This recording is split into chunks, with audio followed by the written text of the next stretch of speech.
The scripture is from the Gospel of Matthew, chapter 14, and this is the way it reads. Immediately Jesus made the disciples get into the boat and go on ahead to the other side while he dismissed the crowds. After he had dismissed the crowds, he went up the mountain by himself to pray. When evening came, he was there alone, but by this time the boat, battered by the waves, was far from the land, for the wind was against them. Not a bad picture of where we end up in life at times, is it? Far from safe harbor, the winds against us. The winds of ill health, or economic reversal, or vindictive mate, or unconquerable habit, or troubled child, or confused parent, or debilitating accident, or lost friendship, or diminished powers, or inherited despair, or random terror and violence, winds against which we can make very little headway. We wonder at times how we will make it. It really is an uncertain world out there, and the longer we live, the more we ought to know it. Life is a hard struggle for many, much of the time. We remember 9/11 this week, and I've long thought about what it was that so traumatized the American people. Not the families of the victims, not the police and firemen who risked their lives, not the immediate community in New York or Arlington, Virginia, not the families who lost, scattered about our country, some of whom we know. The reasons for their pain and grief are obvious. We mourn with them. But the whole nation was unusually disturbed and distraught. And I have to feel that part of it was the almost universal loss of innocence, the loss of the illusion that by the grace of God and our ingenuity, America was immune from such devastation. God would not allow such things to happen to our country. Because it never happened to us, I think Americans have tended to see God as some guarantee of our security. Our friends in Europe, especially Eastern Europe and in Israel, both Jewish and Palestinian, were effusive in their prayers and expressions of concern by telephone and email. But there was a slight undertone in their messages which said, now you know what it is like to live in the real world where there is no guarantee of tomorrow. Now you are like us. Strange thing though, or maybe it's not so strange, is this is how it is. It is into just such storms when we're really at sea that God comes. And early in the morning he came walking toward them on the sea. Of course, this walking on the water stories provided authors and humorists with a lot of material. One of the more memorable lines in the rock opera Jesus Christ Superstar was Herod's cynical line, "Prove to me that you're no fool, walk across my swimming pool." And then there's the legendary Bear Bryant and the telephone conversation with his wife. When someone calls, she says, "Oh no, it's no trouble to get him. He's just simply taking his morning stroll across the lake." But the tale is no joke. It is profound truth about you and me. It is the way we are. As long as life goes swimmingly and the wind is at our back, as long as we are managing on our own and able to chart our own course, the issue of God scarcely intrudes on our consciousness. There seems no urgency about this business of faith. The new business deal tomorrow, the kids' football or hockey, the time out for a little golf, the charity benefit to plan, these are enough to occupy our minds. It is precisely when we're losing headway, being driven into dangerous waters, it is exactly when we come up against our limits as creatures, encounter disease or disaster that we can't steer through on our own, that God becomes, if I may say it, of gut importance. In our dependency and need, we somehow become more available, even if the whole idea scares us to death. It's no accident in following 9/11, the churches were full as they had not been for a long time. It's no accident that as a national community we gathered not only to sing the Star-Spangled Banner, but of all things, Amazing Grace. The bookmark that should be in your bulletin this morning was born of request to Fifth Avenue Presbyterian Church in New York City following 9/11 for something to read other than the newspapers. But when the disciples saw him walking on the sea, they were terrified, saying, "It is a ghost," and they cried out in fear. I think there's that also in God's approach to us. God is a ghostly and unreal matter to those accustomed to living by their own wits and muscles in a world of materialism, of hard reality. Religion is a bit spooky, and you feel out of your element if you've spent most of your time with the mundane and everyday. I know people who get a little uneasy about the claims of religion, who find it hard to get too close to God talk and the possibility of dependency, not to mention the surrender within to a higher authority than our own will, our own desires. It does feel threatening, he does feel threatening to some bastion of self inside of us. I think it was the great Martin Buber who said that if you ever encounter a moment where you experience a reality to which you seem to be deeply drawn, but from which you feel frighteningly repelled at the same time, you can be pretty certain that you're dealing with God. The experience of God is a movement from self-sufficiency into uneasiness to a friend. 'Twas grace that taught my heart to fear, and grace my fears relieved. But if you hang in there with it, if you listen carefully, there comes through the whole experience, through the trouble and the tension, through the storm and the surrender, a marvelous life-saving word. And immediately Jesus spoke to them and said, "Take heart, courage, it is I, do not be afraid."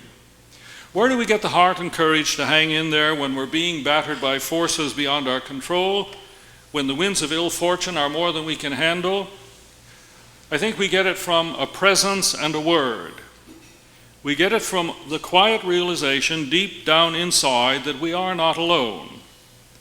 We may not understand why the storms come, whether in Lower Manhattan or our personal lives, but we do learn that someone mightier than our troubles is on our side.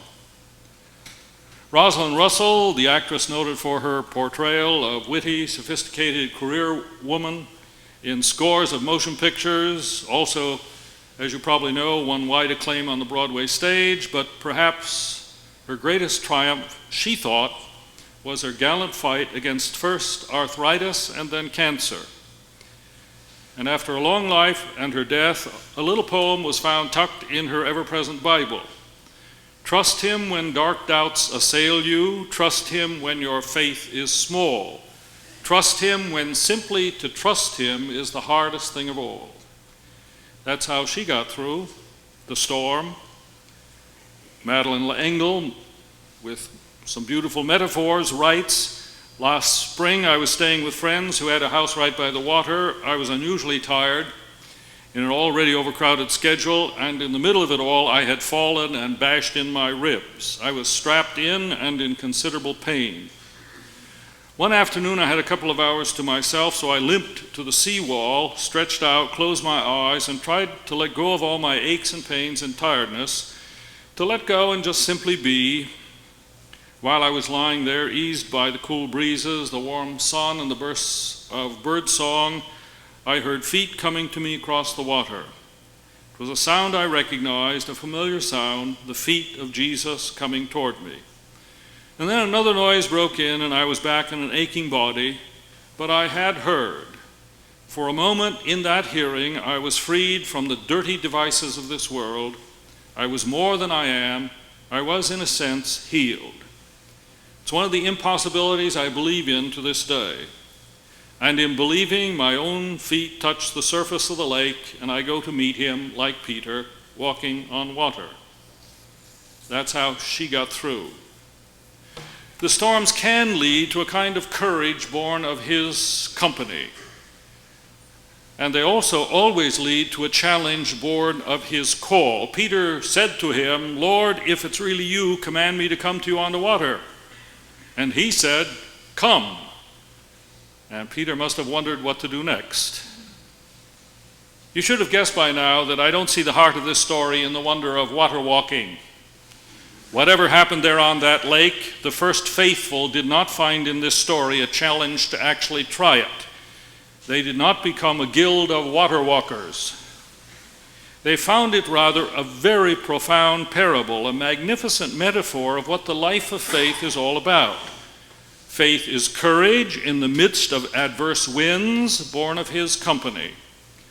And faith is challenge to brave the deep, born of his call. That is, faith means not huddling down in the belly of the boat, but getting up and on with life. So Peter got out of the boat and started walking on the water and came toward Jesus, scared to death. Because that's what faith, real faith, always feels like at times. By faith, Abraham went out, not having the foggiest notion where he was going. By faith, Moses confronted Pharaoh shaking in his boots. Faith always has an element of daring in it in spite of anxious heart and shaking knees. But we do live in a society and time that's quite addicted to safety. Indeed, our leaders right now are struggling with very important questions as to how we may responsibly ensure as much security for our land as possible. But we do need to remember in and through it all that there are never any absolute guarantees, and real life is life lived with courage in the face of the uncertainties. It's getting out of the boat and going for it, no matter what. I've always been impressed with the fact that during the London Blitz in World War II, not only the churches, but the theaters and Symphony Hall was full, as that people of that brave city refused to surrender their lives to fear and the falling bombs. But Susan Litwin wrote of the postponed generation a few years ago. Her book has that title. Young adults today, she says, are not growing up. Postponing adulthood into their late 20s and early 30s, they graduate from prestigious colleges, not marching into the future, but meandering through an unending adolescence, unable to make commitments, to leave home, afraid to put their money down on a future. Litwin names this national phenomenon of young adults postponement. Why? One of the reasons, says Litwin, is that this generation is suspicious of venture and commitment. She says that their lives have been predictable, that so many things have worked out so well for them that they've unintentionally deluded themselves into thinking that it is possible to plan and organize life in such a way that all things will always work out well. And when they don't, several serious studies show you ought not to ride in automobiles. They cause 20% of all fatal accidents. And you really ought to not stay at home. 70% of all fatal accidents occur in the home. And you should not walk on the street or sidewalk. 14% of all fatal accidents occur to pedestrians. And you ought not to travel by air, rail, or water because 16% of all these accidents happen on these. I suppose we should now add, do not work in tall buildings. However, only 0.001% of all deaths occur during worship services.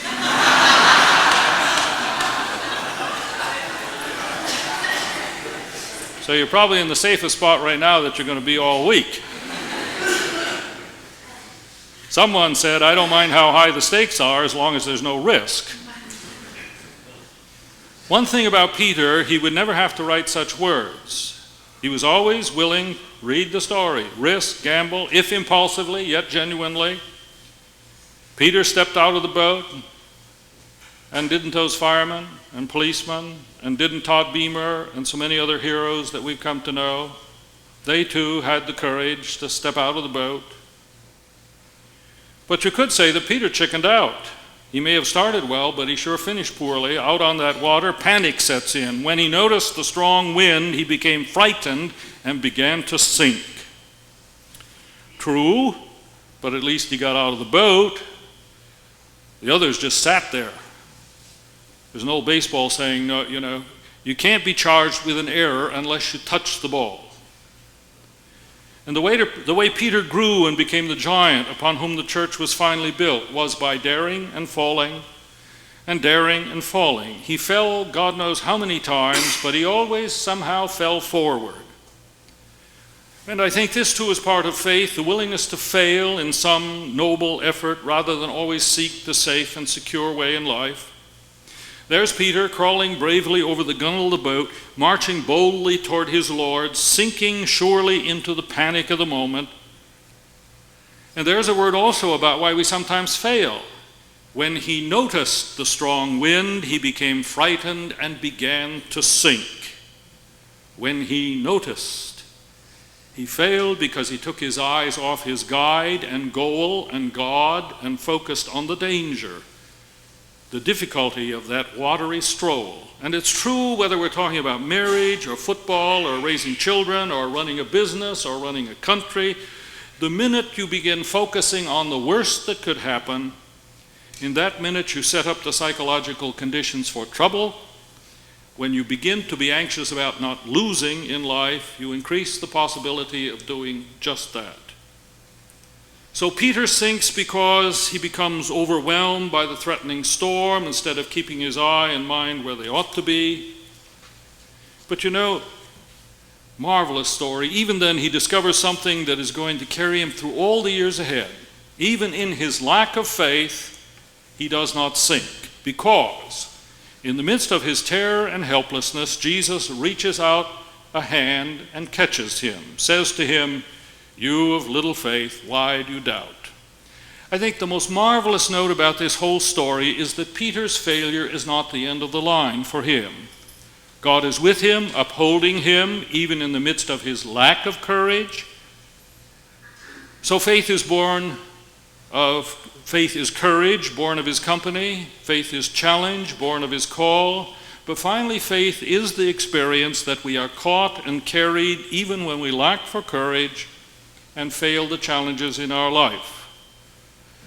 Perhaps as we face the storms of life, the headwinds we cannot handle or think we cannot, this, most of all, we need to learn. It does not depend all on us, not even on our faith and courage.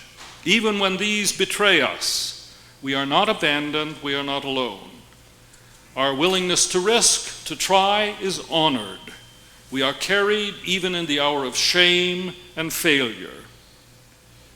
We all count in the eyes of a loving God. Yes, even those who fell with plane and tower. I think the real critical difference in life is whether we believe that those who fell in plane or tower fell into oblivion or into the hands of a loving God.